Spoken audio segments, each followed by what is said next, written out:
Welcome back to New World Next Week. I'm James Corbett of Corbett Report.com. And I'm James Evan Pilato from Mediamonarchy. GE mosquitoes could pose significant threats to human populations. We have got that story, plus collecting Ukraine biometrics.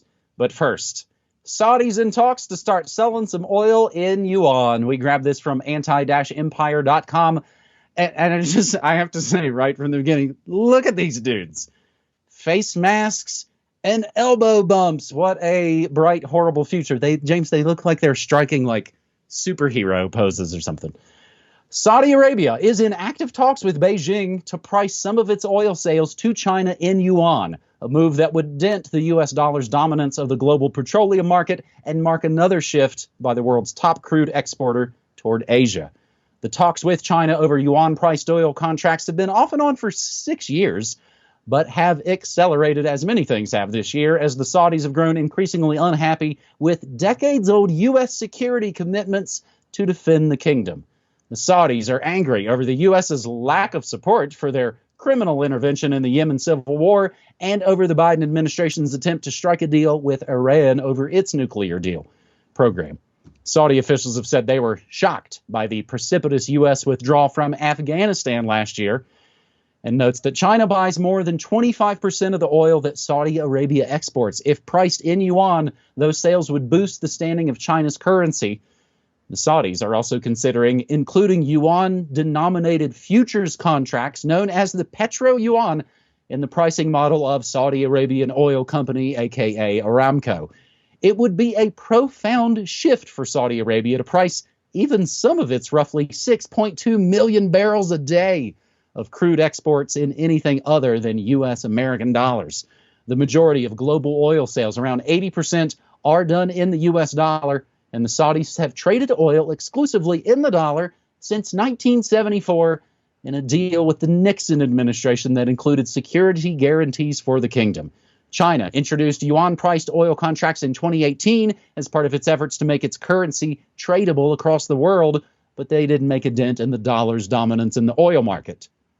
For China, using dollars has become a hazard, highlighted, of course, by recent U.S. sanctions on Iran over its nuclear program and even more recent sanctions on Russia in response to the Ukraine invasion.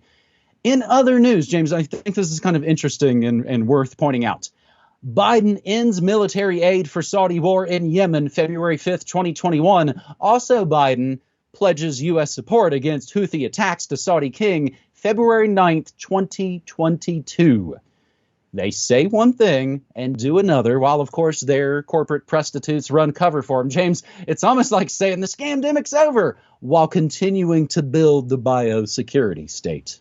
James? Yes, it almost is like that, isn't it? And this is just a continuation of what we were noting just a week or 2 weeks ago, where we were talking about Pandora's box opening and all of these things happening, one of which being Biden trying to call up the Saudis or UAE, hey guys, you want to talk about some oil? No? Okay.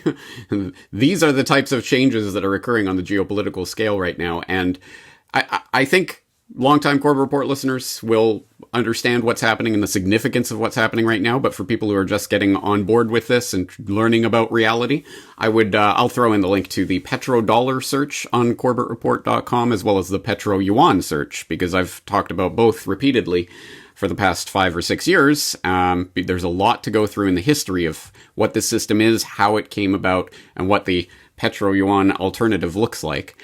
But long story short, these are some truly, hugely historical movements that are taking place right now on a daily basis. I hope people appreciate just the incredible scale of what we're living through right now. Truly world historical times.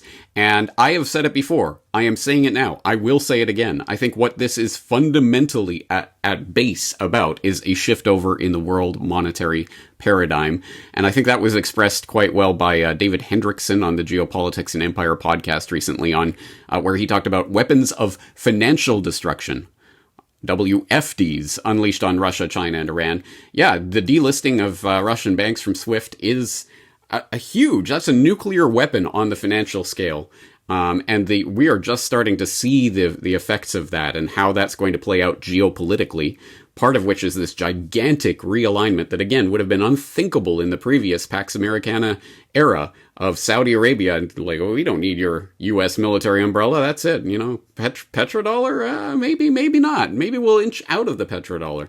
So, again, that's a pretty huge development in and of itself, but that isn't the only development, obviously. For example, we could point to United Arab Emirates chooses solidarity between oil producers over military allies, talking about how the Gulfies play the blob like a fiddle, which goes into more of the United Arab Emirates side of this. Pakistan has also, for example, Pakistani President Khan has been meeting with Putin even during this Ukraine crisis, which drew some controversy. Don't worry, guys. We pre-planned this a long time in advance. We just had to go through with this meeting. We're not siding with the Russians, but Pakistan increasingly looking like it might be open to relations with the Russians. Again, unthinkable, because during the Cold War, Pakistan was not on the side of the Russians. So, some huge things. And I have heard rumors that the Organization of Islamic Cooperation meeting that is due to take place next week in Pakistan, which will, of course, feature all of the OIC members, if not heads of state, at least foreign ministers or whichever high-ranking ministers they send, will be there in Islamabad for the conference on March 22nd. March 23rd is Pakistan Day. And they are going to be celebrating, from the chatter and rumors I've heard, with some sort of announcement about, say, pricing oil in yuan or something along those lines. So, I don't know. I can't verify that. It's just something I've heard, something to keep an eye out for next week anyway. But as I say, these events are happening on a daily basis now, and huge, huge movements are taking place. And I will just point people once again to the fact that China keeps coming up, is bubbling up as, what side are they on? And U.S. warning, don't side with Russia on this and all of this. And it's this strange tension that's playing out right now that I think historians of the future era will be looking at this like the opening months of World War II, the quiet war, the silent war, whatever they call it, where it's like, okay, I guess we're at war, but nothing's happening. What's happening? Who's going to strike first? This is the era that we're in right now. Another, I would say, rising name, we just mentioned the United Arab Emirates last week. They've become, of course, a more important player at the table. James, you mentioned next week, and all I'm looking at, of course, is we have the spring equinox, and since we've just passed the Ides of March, say some pretty interesting things might be taking place all around the globe. Pretty interesting supplemental reading. The untold story behind Saudi Arabia's nearly 50-year U.S. debt secret. And that gets into, of course, the Nixon administration's deal with the Saudis nearly 50 years ago. Or you could just watch the movie version, How and Why Big Oil Conquered the World, the 2-disc DVD set available at newworldnextweek.com. More at the end of this episode on that. This is episode 479 of New World Next Week. James, you and I have been doing this for 12 plus years. And I even almost said at the start there, this is a classic New World Next Week story, the petrodollar type of story, the real moves in the financial world order. There are a lot of other moves on the grand chessboard as well. Ukraine given access to Clearview AI's controversial facial recognition technology. And we take this from itpro.co.uk. And again, everything we mention on these episodes for 12 plus years, always sourced and cited down in your show notes. Clearview AI is providing Ukraine's defense ministry with free access to its facial recognition technology, the company has confirmed. The facial recognition software is being used to identify Russian soldiers. Oh, cool. That sounds okay. Tackle misinformation. Oh, that starts to get a little dicey, but okay. Reunite displaced families and identify the deceased. Those, unfortunately, not mutually exclusive. And that sounds like that includes more biometrics than just those evil Ruskies reuniting displaced families and identifying the deceased, as other forms of identification, including fingerprint scanning, become increasingly challenging due to heavy bombardment. It's tough to get, thumbprints when you're being bombarded. Initially reported as an exclusive by Reuters, the New York-based company Clearview AI has since confirmed to IT Pro that Clearview AI has provided its groundbreaking facial recognition technology to Ukrainian officials for their use during the crisis they are facing. It comes after CEO and co-founder Hoan Ton-That sent a letter to Ukrainian government offering support following the Russian invasion on 24 February. In the document, seen by IT Pro, Thongthat claims that Clearview AI has access to over 2 billion images obtained through the Russian social media service vKontakte that can be used to identify Russian soldiers. vKontakte is the most popular social network in Russia with an estimated 400 million registered users. We will include the exclusive from Reuters and some other supplemental links. Ukraine has started using Clearview's AI facial recognition during war. And because we're in a horror movie, you need a good horror movie headline. Clearview facial recognition technology helps Ukraine recognize the dead. And you can even just read their Wikipedia page, where I learned, James, that Clearview's lawyers are the ones that successfully helped argue the landmark Citizens United case to the U.S. Supreme Court, resulting in, of course, corporations are people. Other lowlights I've covered on Morning Monarchy, James. This is interesting. You just mentioned you'll include the search for Petroyuan and petrodollar on Corbett Report. I doubt I have many hits on Mediamonarchy for Petroyuan.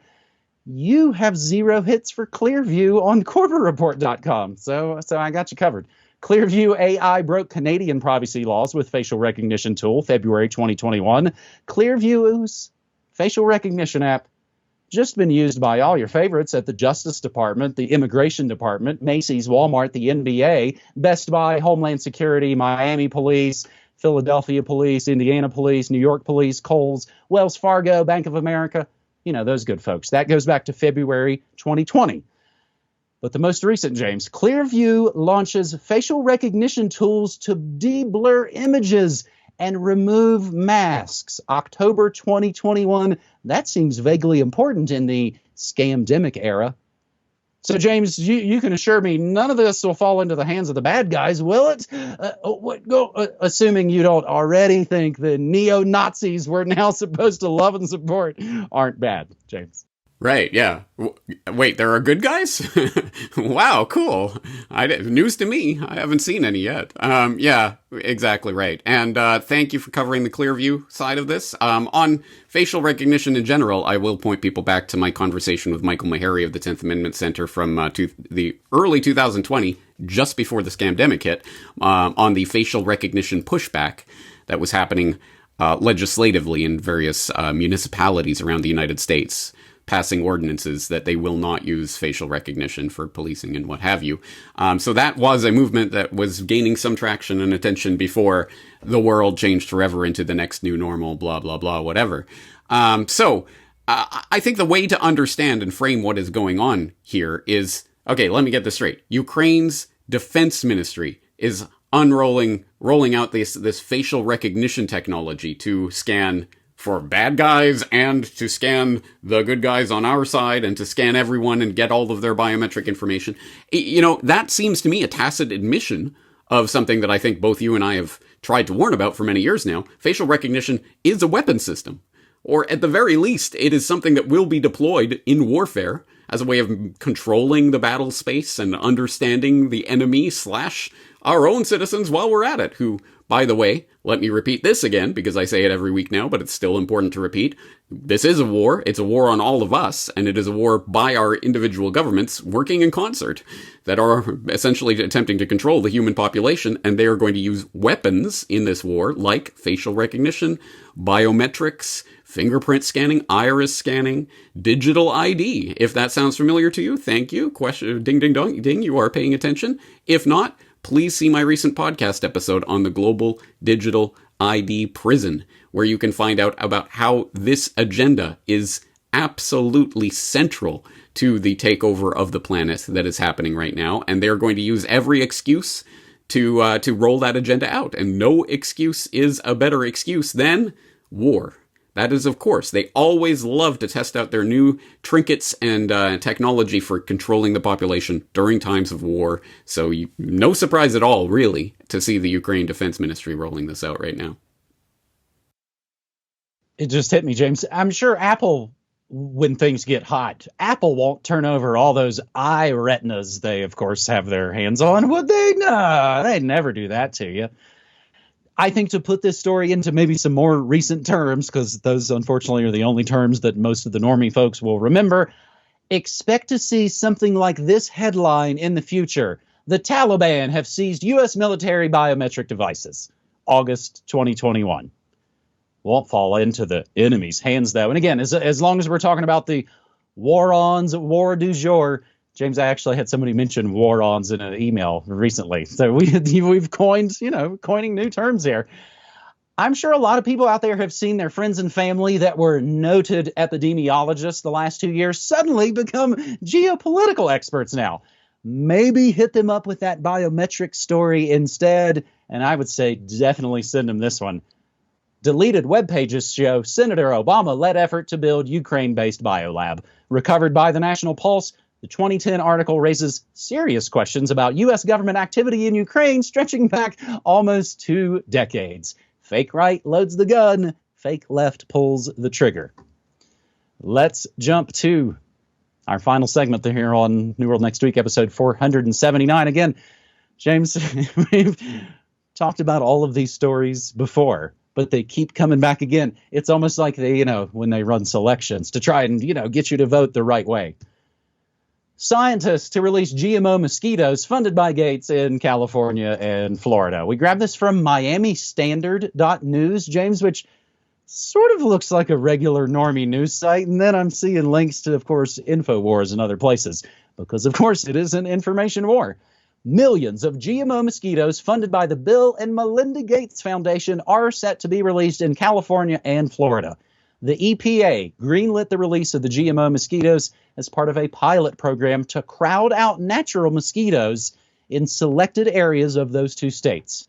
The mosquitoes were made by UK-based biotechnology firm Oxitec, which is funded by the Bill and Melinda Gates Foundation, in an effort to combat insect-borne diseases such as dengue fever, yellow fever, Zika virus, as reported by the Epoch Times. According to Oxitec, its sustainable and targeted biological pest control technology does not harm beneficial insects like bees, because we already killed all those things with the Roundup, and of course butterflies, and is proven to control the disease-transmitting Aedes aegypti mosquito, which has invaded communities in Florida, California, and other U.S. states where they've tried this before. The pilot program in Florida, which was given a head start last year, faced backlash from residents who criticized the EPA. The EPA did not require peer review or basic preliminary caged trials in Florida and Texas, and excluded adequate public comment by not posting relevant documents when they approved the trial, said J.D. Hansen at the Center for Food Safety. Others felt the EPA didn't consider unintended consequences. In March, a panel of independent experts testified to the Florida Keys Mosquito Board that GE mosquitoes could also pose significant threats to sensitive ecosystems and human populations in the Florida Keys, as reported by the Daily Mail. Genetically modified mosquitoes cleared for release in California. Another article from Gizmodo. Now, while that's happening, and wildly headlined and marqueed, this next story already happened 3 years ago and failed. Genetically modified mosquitoes breed in Brazil, September 2019. After a field experiment between 2013 and 2015, genetically modified mosquitoes are breeding in Brazil. According to the researchers' original plan, all released mosquitoes and their offspring should have died. An attempt to contain the populations of the yellow fever mosquito in Brazil have failed. It appears that gene mutations may have been transferred to the local population. The gene modification called OX513A in the mosquitoes was designed in such a way that the first mosquito's descendant generation of those mosquitoes, known as F1, would not reach the adult stage and thus not be able to reproduce, except they did. Researchers at Yale University came to the conclusion that the parts of the gene alteration had unexpectedly migrated into the target population of local mosquitoes. Yet another epic fail from the gods of mad scientism, James. Well, fail? Question mark? Or what is the real intention behind this, right? You're exactly right. I mean, we have talked about this for many, many years. I will throw the way, way, way back link to episode 66 of the Corbett Report from 2008 on vaccines as silent weapons, where I played the clip of Gates releasing the mosquitoes as flying syringes into the audience. This is what we're going to do in the future. This is vaccination in the future. Remember that? Yeah, Pepperidge Farm remembers, and so does the Corbett Report. So I'll throw that way, way, way back link in. But yeah, you got to hand it to these globalist minions. When they say they're going to do something, you better believe they're going to at least try. They're going to try to do exactly what they're telling you they're going to do. And on that note, I will actually have something more to say in the newsletter this weekend about the next steps in the unfolding, not stopping biosecurity agenda that is not over. Don't worry about that. There are timelines, roadmaps, all sorts of things where they're telling you exactly what's going to happen, giving you specific dates. So we better be continuing to pay attention to that. But on this story in particular, again, there's a lot to say that I've said before, so I will throw people the link to the conversation I had with Jonathan Latham of Independent Science News in June of 2020 on 2020 on gene drives and the Gates Foundation, where we talked about his article for Independent Science News. Gates Foundation hired PR firm to manipulate UN over gene drives, where we talked about this technology that Oxytec is using, the gene drive technology, how it is deeply flawed. Again, flawed, depending on which side of which coin you're trying to toss here. But the science around it has been manipulated and PR'd and spun. And, of course, we did mention genetically modified mosquitoes are breeding in Brazil, despite biotech firms' assurances to the contrary. But don't worry, that Gizmodo article we're linking to will tell you that, that article was, that was dismissed, that was debunked. There was a lack of compelling evidence surrounding that 2019 paper that showed, hey, you know how we said these guys aren't going to be able to breed past the first generation? Well, it seems they are. Oops. But no, that study was flawed, so we don't have to worry about that. Don't worry, guys. Trust the science. How could that go wrong? Wait, gene therapy is flawed? Gene drives, okay. Not gene therapy. No, sorry. Different science. Yeah, totally different. Bonus question, James. What did you, assuming you saw it, what did you make of Melinda Gates' comments on her ex Bill's special relationship with Jeffrey Epstein? I noticed she hasn't rushed to remove her name from any NGOs or anything. No, but isn't she starting her own foundation or something? I don't know. Yeah, I didn't watch it. I read about it, so I didn't actually see or hear her. But I certainly did see some of the normie reaction to this. Oh, she's so brave, and oh, she did the right thing, and oh, she's coming clean, and all of this, which of course is exactly the PR spin from this, right? Oh, she's done the great thing. She revealed everything about Epstein, the Epstein connection, and she was on the case, so we can trust Melinda. Because Melinda certainly had nothing to do with the Gates Foundation objectives and drive of the past couple of decades, which of course is a lie. And if people have seen Who is Bill Gates, they will know about Melinda's connection to this and the fact that she's all on board with the population control agenda. So, it's just more PR spin.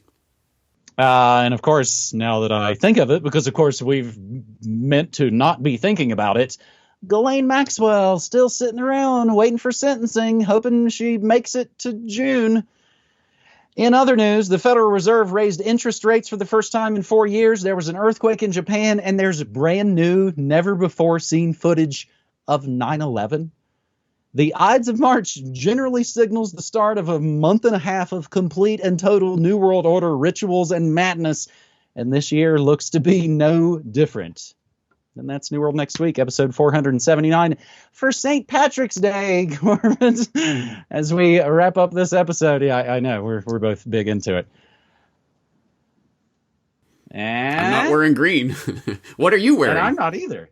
I'm wearing my brand new Mediamonarchy shirt. NewWorldNextWeek.com. Brand new Mediamonarchy shirts are back in black, organic cotton, made in America.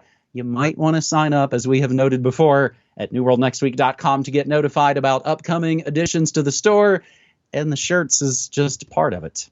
James? It's funny, you're sending me back to my time in Dublin where I guess they had a St. Patrick's Day thing and there was fireworks and stuff, but it was all the Americans and, Canadians and clueless, foreigners there that were, yay, waving Irish flags and stuff. I don't think the Irish actually cared so much about it. These sorts of things, it's amateur hour, folks might call it. Hey, maybe it's changed in 20 years. Who knows? Maybe. There it is, episode 479 of New World Next Week. All right. Okay, well, let's do it again next week. Take care, buddy. All right, buddy. Take care. Thanks.